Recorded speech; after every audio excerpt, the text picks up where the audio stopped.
Episode के start में हमें हमारा प्रोटैगनिस्ट दिखाया जाता है जिसे एक वुडन बॉक्स बनाने का काम मिला होता है। वो ये करना तो नहीं चाहता था पर वो आर्ट क्लब का मेंबर है इसलिए उसे ये करना पड़ता है। वहीं पर हमें एक लड़की को दिखाया जाता है जो उसे देख रही होती है। वो लड़का कहता है, मुझे पता है ये स्कूल के बाद यहाँ रुककर अपने काम में कंसंट्रेट करना चाहती है पर मेरे इस काम की वजह से नहीं कर पा रही है, मगर इसमें मैं कुछ कर नहीं सकता हूँ। तभी वो लड़की उसके पास जाती है और बोलती है, एक्सक्यूज़ मी, तुम इसे गलत तरीके से कर रहे हो। वो कहता है, क्या? वो लड़की बोलती है, तुम्हारे काम करने का तरीका गलत है, देखो और सीखो। और उसके बाद वो बॉक्स बनाना स्टार्ट कर देती है और कुछ देर में बना भी देती है। वो ये देखकर बहुत खुश हो जाता है और बोलता है, ये शायद से एक क्राफ्टमैन है। वो उसको बोलता है, थैंक यू, आपने मेरी बहुत मदद की है, क्या मैं आपकी कुछ मदद करूं?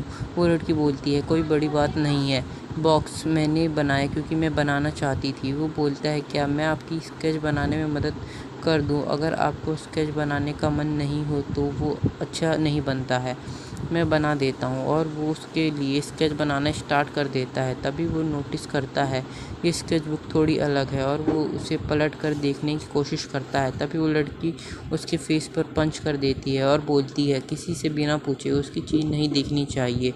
और वो वहाँ से भाग कर चली जाती है। उस लड़की को कुछ समझ नहीं आता है। तभी टीचर वहाँ आ जाता है और उसे बॉक्स बनाने के लिए थैंक यू बोलता है। तभी सीन उस लड़की की तरफ शिफ्ट होता है। वो अपनी स्केच बुक के पीछे अपनी स्केच को देखकर शर्मा रही होती है और ये चैप्टर यहीं एंड हो जाता है। एपिसोड के स्टार्ट में हमें हमारा प्रोटैगनिस्ट दिखाया जाता है जो आर्ट क्लब में स्केच बना रहा होता है और वहीं पर वो लड़की भी होती है, मगर वहाँ पर शोर की वजह से वो ड्रॉ नहीं कर पा रही होती है। तभी वो लड़का उसके पास जाकर कल के लिए माफ़ी मांगता है और बोलता है कि सेंसेई यहाँ पर नहीं है, अगर आपको कोई दिक्कत हो तो मुझे बता सकती हो, मैं आर्ट क्लब का प्रेसिडेंट हूँ। वो लड़की बोलती है, तुम मेरी स्केच पर हंसोगे। वो लड़का कहता है, नहीं, मैं नहीं हंसूंगा, मैं कल भी नहीं हंसा था, तुम्हारी ड्राइंग इतनी बुरी भी नहीं है। वो कहती है, सच में? वो लड़का कहता है, हाँ सच में, और ड्राइंग को छोड़कर कल तुमने जो बॉक्स बनाया था वो भी बहुत अच्छा था, मेरे ख्याल से तुम एक प्रोफेशनल क्राफ्टमैन हो। वो लड़की कहती है, तुम मेरा मजाक बना रहे हो। वो कहता है, नहीं। फिर हमें दिखाया जाता है वो दोनों अपनी जगह पर बैठ के ड्राइंग कर रहे होते हैं। वो सोचता है, शायद मैंने उसे फिर से गुस्सा दिला दिया है। वो कहता है, मुझे उसके मामले में नहीं पढ़ना चाहिए, मगर उस लड़की को वो पसंद नहीं आता है। वो लड़का कहता है, तुम स्कूल के बाद भी यहाँ पर ड्राइंग कर रही हो, तुम शायद आर्ट कॉलेज में जाना चाहती हो। वो कहती है, नहीं, मैं आर्ट कॉलेज में नहीं जाना चाहती, मैं ड्राइंग इसलिए करती हूँ क्योंकि मुझे लगता है ये मेरे काम में मदद करेगा। तभी वहाँ पर बहुत तेज़ आवाज़ आने लगती है बगल वाले क्लब से। वो लड़की कहती है, इन्होंने मेरा दिमाग ख़राब कर दिया है, और वो वहाँ से चली जाती है। तभी हमें बगल वाले क्लब का सीन दिखाया जाता है। वहाँ का सेंसेई उन्हें डांट रहा होता है और बोलता है, तुम्हें थोड़ा धीरे बजाना चाहिए, अगर एक और कंप्लेन हमारे क्लब के बारे में कोई करेगा तो हमें डिसमिस कर दिया जाएगा। तभी वो लड़की वहाँ दिखाई जाती है और बोलती है, तुम इस ड्रम को ढंग से क्यों नहीं बजा रहे हो, क्या ये मसल सिर्फ दिखाने के लिए है? तभी वो लड़का उस क्लब के अंदर चला जाता है और बोलता है, क्या तुम इस क्लब की मेंबर हो? वो कहती है, नहीं, मैं इस ड्रम से बस अच्छा साउंड सुनना चाहती हूँ क्योंकि ये ड्रम मैंने बनाया है। वो सोचता है, अच्छा ये एक ड्रम मेकर भी है, मगर मेरे पास इतना टाइम नहीं है कि मैं इस मामले में पढूं, मगर मैं इसकी सीरियस चेहरे से अपनी नज़रें नहीं हटा पा रहा हूँ।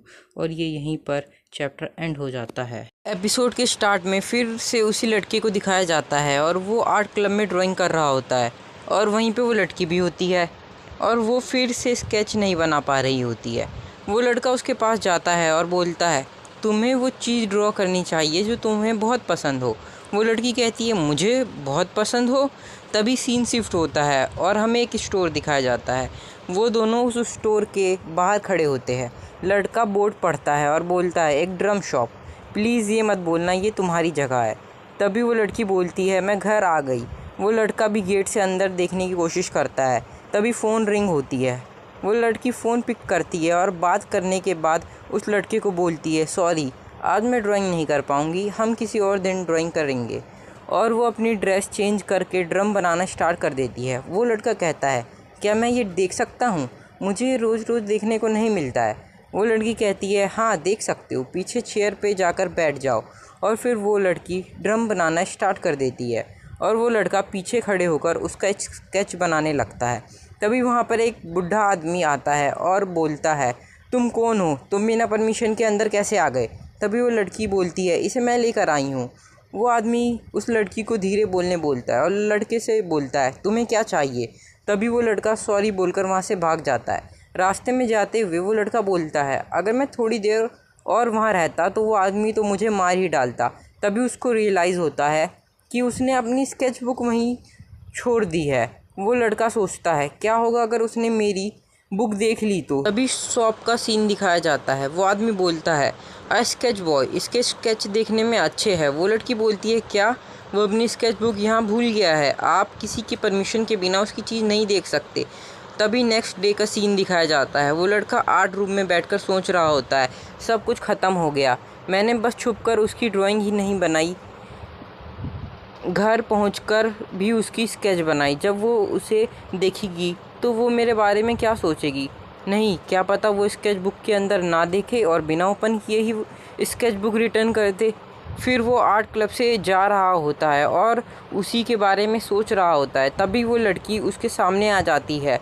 वो मन में सोचता है, ये बहुत अपसेट दिख रही है। वो बोलता है, थैंक यू, तुम मेरी स्केच बुक रिटर्न करने आ गई। तभी वो लड़की कहती है, क्या मैं एक पिक्चर ले सकती हूँ? क्या मैं तुम्हारी स्केच की पिक्चर ले सकती हूँ? वो कहता है, क्या? वो लड़की कहती है, मुझे स्केचेस के बारे में इतना तो नहीं पता, मगर मुझे तुम्हारी ड्राइंग बहुत अच्छी लगी, मगर ये स्केच तुम्हारे लिए इम्पोर्टेंट होगी, तुम हाँ नहीं बोलोगे। तभी वो लड़का बोलता है, तुम ले सकती हो, मैं तुम्हें अपनी स्केच बुक दे दूँगा और अगर तुम चाहो तो मैं तुम्हारे लिए और ड्रॉ भी कर सकता हूँ। वो बोलता है, मेरा नाम शिंतारो इबुकी है। वेल, ये बहुत लेट हो गया इंट्रोडक्शन के लिए। वो लड़की बोलती है, मेरा नाम क्योको सुगिसाकी है। हाँ, ये बहुत लेट हो गया इंट्रोडक्शन के लिए। और यहीं पे चैप्टर एंड हो जाता है। एपिसोड के स्टार्ट में इबुकी अपने फ्रेंड से बात कर रहा होता है। उसका फ्रेंड बोलता है, तुम एक हफ्ते से एक दूसरे से नहीं मिले। इबुकी कहता है, हाँ, वो अपनी फैमिली बिजनेस में बिजी है। उसका फ्रेंड बोलता है, क्या वो तुम्हें पसंद करती है? इबुकी कहता है, पसंद? मुझे नहीं, मेरे स्केचेस को वो पसंद करती है। तभी उसका टीचर वहाँ आ जाता है और उनके स्केचेस को अप्रिशिएट करता है। इसके बाद इबुकी को घर जाते हुए दिखाया जाता है। वो असाइनमेंट देख रहा होता है और अपने फ्रेंड की बातें सोचते हुए जाता है, क्या वो मुझे पसंद करती है? नहीं, वो सिर्फ मेरे स्केचेस पसंद करती है। तभी सुगिसाकी उसको आवाज़ लगाती है, इबुकी कुन। इबुकी कहता है, सुगिसाकी सान, आप यहाँ क्या कर रही हो? वो कहती है, मैं अपने शॉप के लिए शॉपिंग करने आई थी। इबुकी सुगिसाकी को बताता है, यहाँ पर उसका प्रिपरेशन स्कूल है। इबुकी मन में कहता है, फाइनली हम एक दूसरे से मिल गए। सुगिसाकी सान पिछले हफ्ते से काफ़ी शांत लग रही है। तभी सुगिसाकी कहती है, यहाँ सबवे है, मैं जा रही हूँ, मेरे पास एक टिकट है, मुझे इसमें इंटरेस्ट नहीं है तो तुम इसे ले सकते हो एस थैंक यू गिफ्ट, तुम्हारे स्केच बुक के बदले। इबुकी कहता है, मगर तुमने तो बस स्केच बुक की पिक्चर क्लिक करी थी। वो कहती है, हाँ, उसी के लिए थैंक यू गिफ्ट। वो मन में कहता है, सिर्फ एक टिकट। वो कहता है, थैंक यू, मैं वीकेंड को चला जाऊंगा। सुगिसाकी थोड़ा अपसेट दिखती है और बोलती है, ठीक है, स्कूल में मिलेंगे। और वो चली जाती है स्टेशन की तरफ। वो थोड़ा डिसअपॉइंट होता है। तभी वो उस स्टोर के पास पहुंच जाता है जिससे सुगिसाकी ने शॉपिंग की होती है। वो कहता है, ये स्टोर तो पीछे है, तो वो आगे चलकर क्यों आई थी? तभी उसके पास उसके टीचर का कॉल आता है।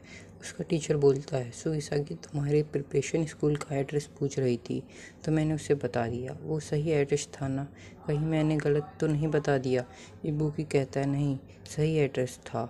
और टीचर का फ़ोन रखने के बाद वो भागकर स्टेशन की तरफ जाता है जहाँ सुगिसाकी भी होती है।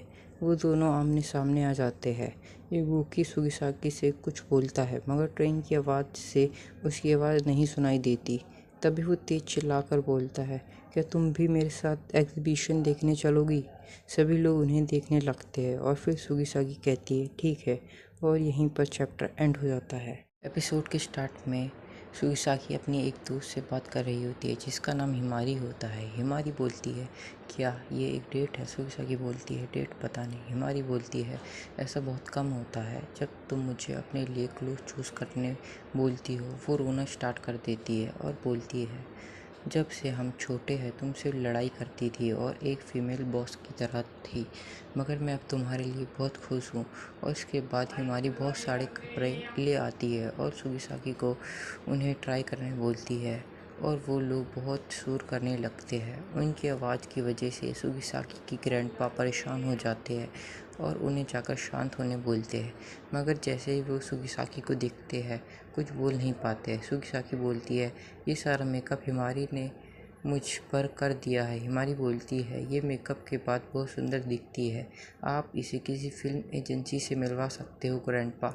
वो हिमारी के सर पर एक मुक्का मारता है और बोलता है, मैं तुम्हारा ग्रैंडपा नहीं हूँ, और वो वहाँ से सोने के लिए चला जाता है। इसके बाद हमें दिखाया जाता है सुगिसाकी स्टोर की साफ़ सफाई कर रही होती है और इबुकी और हिमारी की बातें सोच रही होती है। तभी वो बोलती है, मैं ये क्या सोच रही हूँ, मैं कितनी स्टूपिड हूँ। तभी गलती से उससे एक पेंट का केन गिर जाता है और वो पेंट एक ड्रम पे लग जाता है। फिर सुगिसाकी उसे साफ़ करने की कोशिश करने लगती है। वो करते करते सुबह हो जाता है। ग्रैंडपा अपने रूम से बाहर आते हैं। वो देखते हैं शॉप की लाइट्स ऑन है। वो वहाँ पर सुगिसाकी को देखते हैं। वो उससे पूछते हैं, क्या हुआ, क्या तुम रात को सोई नहीं? सुगिसाकी कहती है, सॉरी ग्रैंडपा, कल रात को मैंने गलती से इस पर पेंट गिरा दिया था और फिर मैं इसे साफ़ करने लग गई, मगर ये साफ़ नहीं हुआ, इसलिए मैंने एक नया ड्रम बनाना स्टार्ट कर दिया। मुझे माफ़ कर दो, मैं आज रात तक एक नया ड्रम बना दूंगी।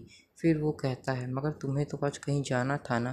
तभी हमें इबुकी दिखाया जाता है जो स्टेशन पर सुगिसाकी का इंतज़ार कर रहा होता है, और यहीं पर चैप्टर एंड हो जाता है।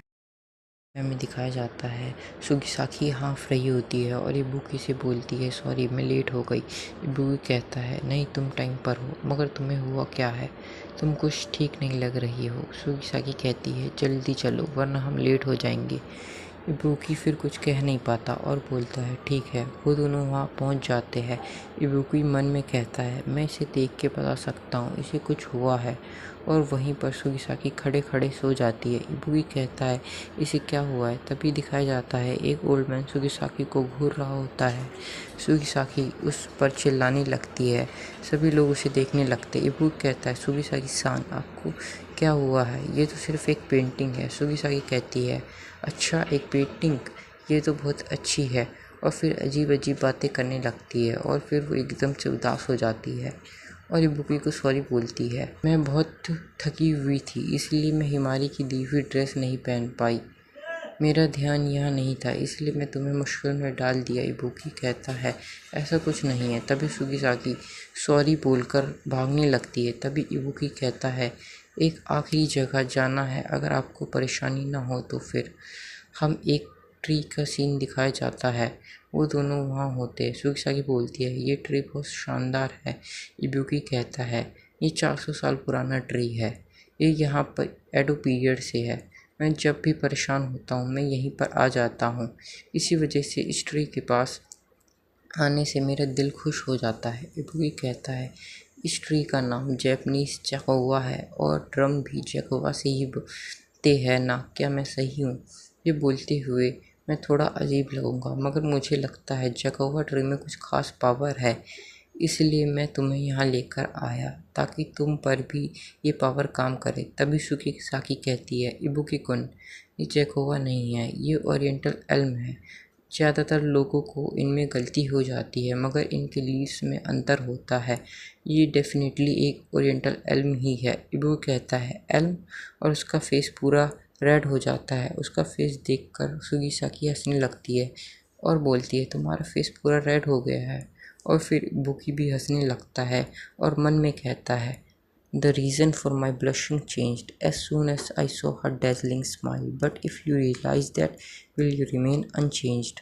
और फिर हमें हिमारी और ग्रैंडपा को दिखाया जाता है जो स्टोर में काम कर रहे होते हैं, और ये एपिसोड यहीं पर एंड हो जाता है।